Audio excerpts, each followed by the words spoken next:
नमस्कार दोस्तों, मैं हूं पुलकित मोहन सिंगला। स्वागत है आपका हमारे चैनल में। दोस्तों, आज हम इस विषय में बात करेंगे कि बुरा करने वाले लोगों के साथ अच्छा हो रहा होता है तो उसके क्या मायने होते हैं।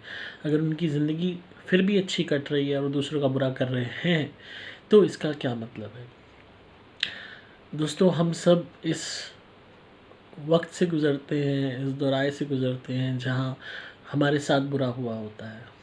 लोग हमारे साथ बुरा करते हैं पर उनके साथ कुछ बुरा नहीं होता, उनके साथ सब अच्छा हो रहा होता है। वो खूब तरक्की कर रहे होते हैं, खुश होते हैं, जीवन में सब कुछ एंजॉय कर रहे होते हैं। जैसा कि हम देखते हैं, बाहरी रूपरेखा देख के हमें यही महसूस होता है, यही लगता है, या यूँ कह लीजिए ये एक कुछ हद तक हकीकत भी है कि हमारा बुरा करने के बावजूद भी उनका अच्छा ही हो रहा होता है।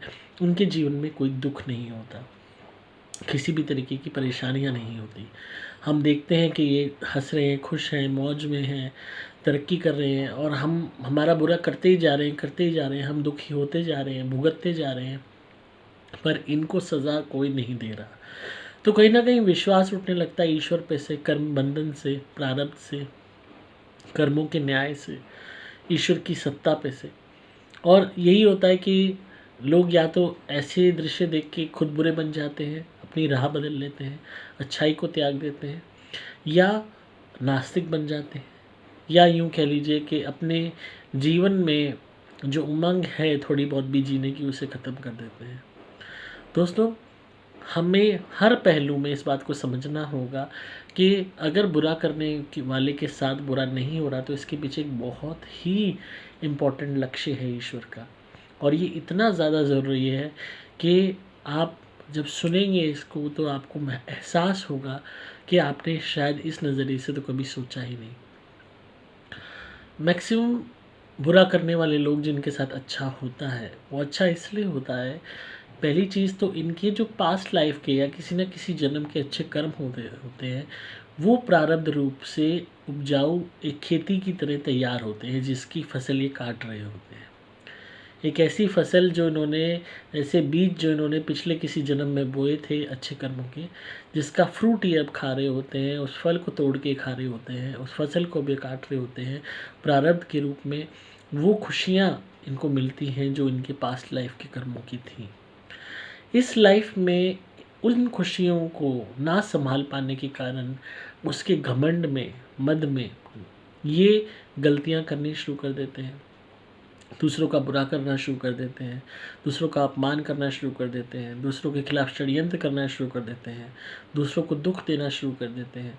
ना अपनी गलती मानते हैं, ना किसी को यूँ कह लीजिए कि सोचते हैं इस बारे में कि हम किसी का कितना बुरा कर रहे हैं, बस बुरा करते जाते हैं।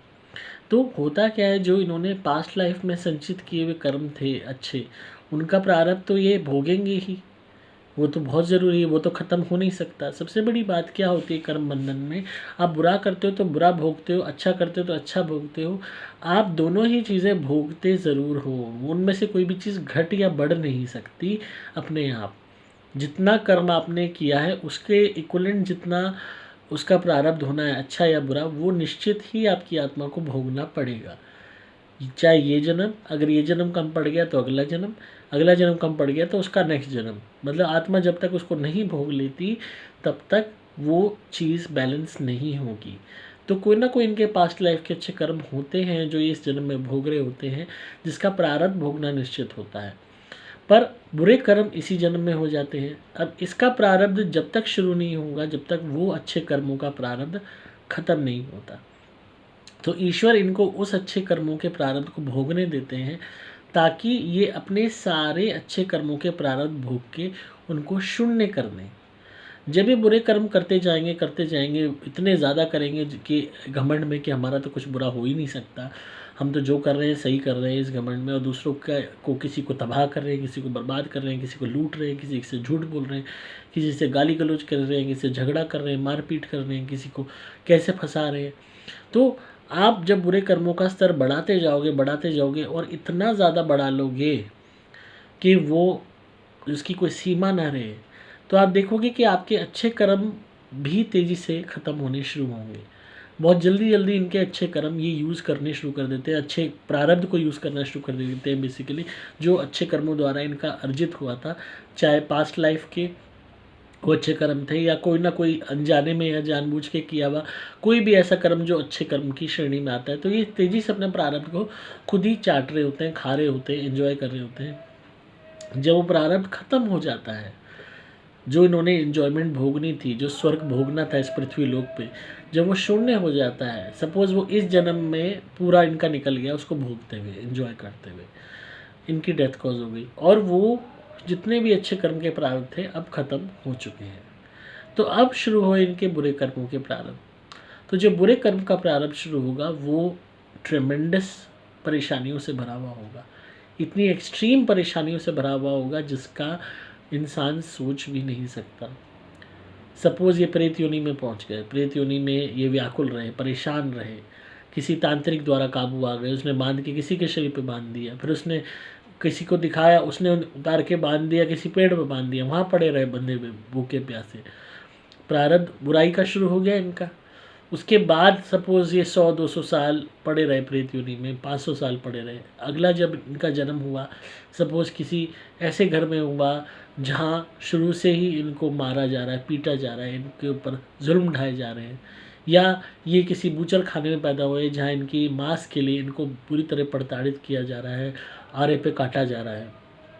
तो वहाँ पे जब बुरे कर्मों के प्रारब्ध शुरू हुए तो अच्छे कर्मों का प्रारब्ध कोई बचा नहीं जो इनको कोई मदद दे सके। अब अगर अच्छे कर्मों का प्रारब्ध बचा होता तो जहाँ ये घर में मार पीट खा रहे होंगे अगले जन्म में, वहाँ कोई बचाने वाला आ जाएगा, या इनकी अपने आप ही माँ बाप को सुध आ जाएगी, या इनका एकदम से यूँ कह लो कि कोई टैलेंट उभर जाएगा, ये उस जगह से निकल जाएंगे, या कोई पशु योनि में भी ये पहुँच गए बुरे कर्मों से। अगर कोई अच्छा कर्म बचा होता तो पशु योनि में भी कसाई के पास था पर किसी ने छुड़ा लिया, वो अच्छा कर्म इनका कभी का काम आ गया कि इनको बचा लिया गया।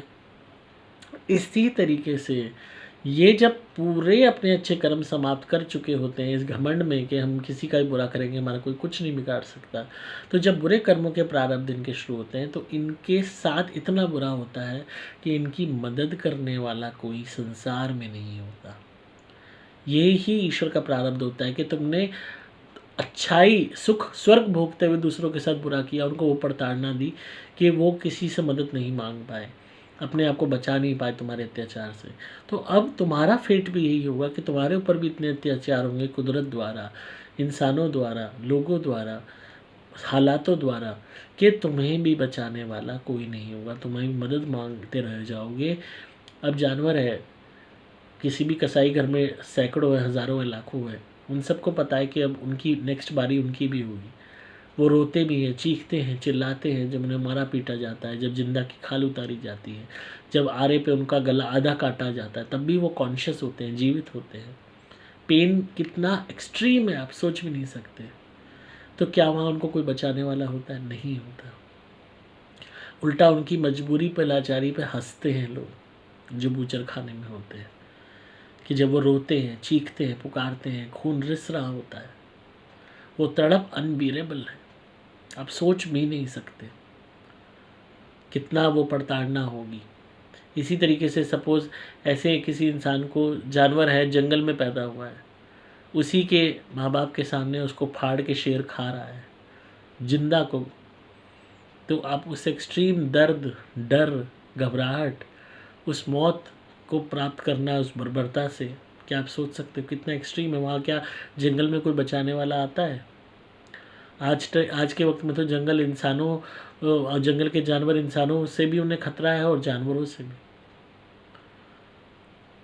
चाहे कोई शेर हो तो, चाहे कोई चीता हो तो उसकी खाल के लिए, कोई वैसे जानवर हो घास खाने वाला तो उसको मांसाहारी जानवरों से।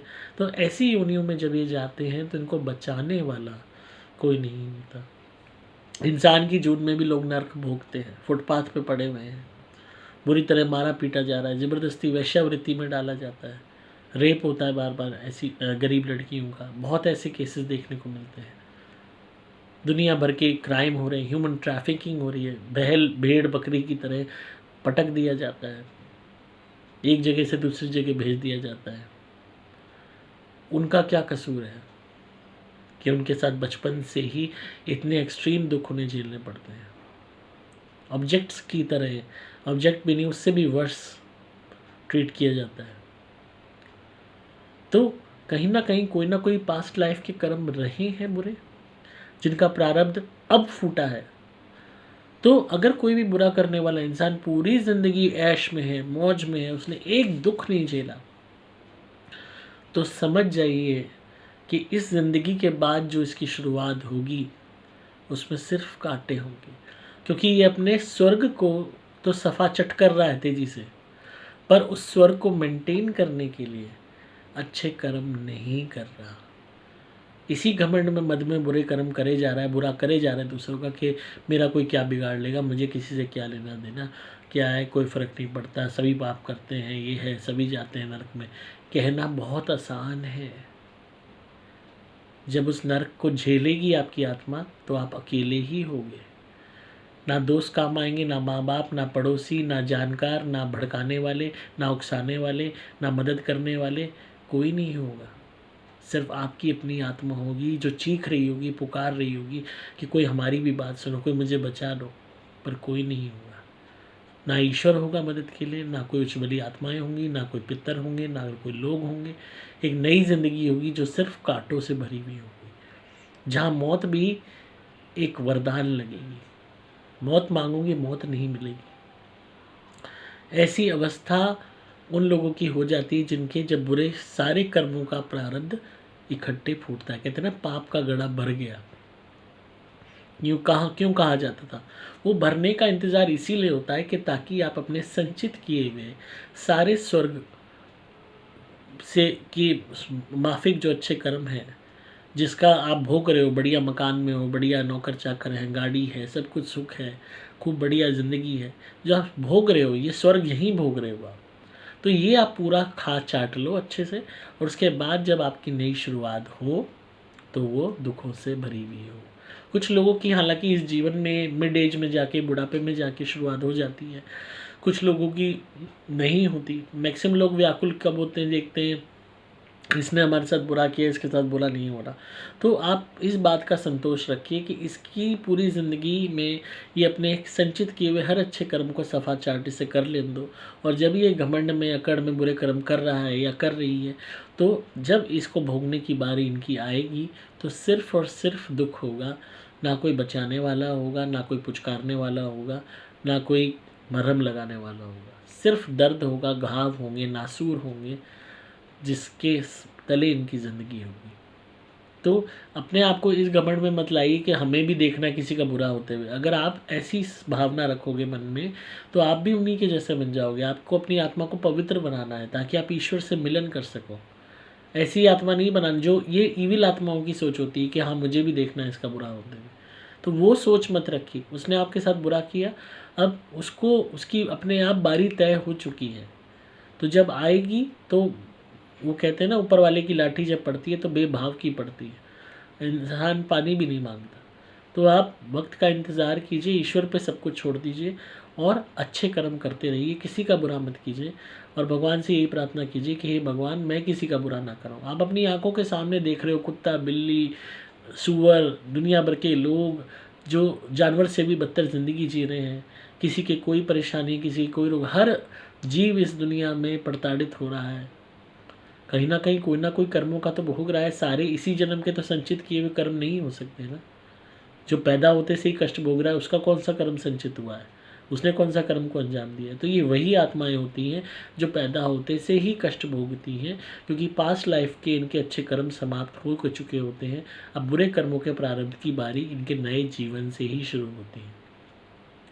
तो सब कुछ भगवान पे छोड़ दीजिए और अच्छे कर्म करते रहिए, और अपने आप ऐसे पापी लोगों को सज़ा मिल जाएगी। मेरे साथ भी दुनिया ने बहुत बुरा किया, बुरा लगा, महसूस हुआ। मन में शुरू में सवाल भी आते थे कि इनके साथ क्यों नहीं बुरा हुआ, पर मैंने अपने आप को इस चीज़ को झेलते झेलते, दुखों को झेलते झेलते संभाला कि जो मेरे साथ जिसने जो किया, ईश्वर अपने आप उनको देख रहा है, और ये लोग खुद ही अपने लिए गड्ढा खोद रहे हैं, खुद ही अपने लिए प्रारब्ध तैयार कर रहे हैं दुख भोगने का। जो आज मैंने भोगा, कल ये भी भोगेंगे। जिस तरह मैं तड़पाऊँ, ये भी तड़पेंगे, मुझे मालूम है। तो मैंने तो सब अपने परमात्मा पे छोड़ रखा है और एक ही लक्ष्य कर रखा है कि मुझे बुरे लोगों जैसा बुरा नहीं बनना है, अच्छा बनना है, अच्छे कर्म करने हैं, ताकि अंत में उस ईश्वर से भेंट कर सकूँ। तो आई होप आपको आज की वीडियो पसंद आई होगी। तो इसी तरह सुनते रहिए, प्यार देते रहिए, सब्सक्राइब कीजिए चैनल को, ताकि आपको पारलौकिक और आध्यात्मिक दुनिया का ज्ञान मिलता रहे। अगर आप किसी भी नेगेटिविटी या भूत प्रेत ब्याह से परेशान हैं तो आप मेरी धुनी मंगाइए, घर में जलाइए, आपको बहुत अच्छे रिजल्ट्स मिलेंगे। नेगेटिविटी दूर होगी, काम बनने लगेंगे, हर तरीके से भूत प्रेत ब्यादा का नाश होगा, नज़र टोक हाय काला जादू सब कट जाएगा। घर में कलेश होता है तो वो बंद हो जाएगा, घर के काम रुके हुए काम होने लगेंगे। आप मेरे द्वारा भी मदद कवच या लॉकेट भी धारण कर सकते हैं, इससे सदैव आपकी रक्षा होगी, ये कभी ख़राब नहीं होता। आपको पेड कॉल कंसल्टेशन पे आप फ़ोन पे बात भी कर सकते हैं मुझसे अपने केस के विषय में। आपको सिंपली मोबाइल नंबर 8130331007 पे व्हाट्सएप मैसेज या कॉल करना होगा। डिस्क्रिप्शन में आपको डिटेल्स मिल जाएगी। मैं हूँ आपका दोस्त पुलकित मोहन सिंगला।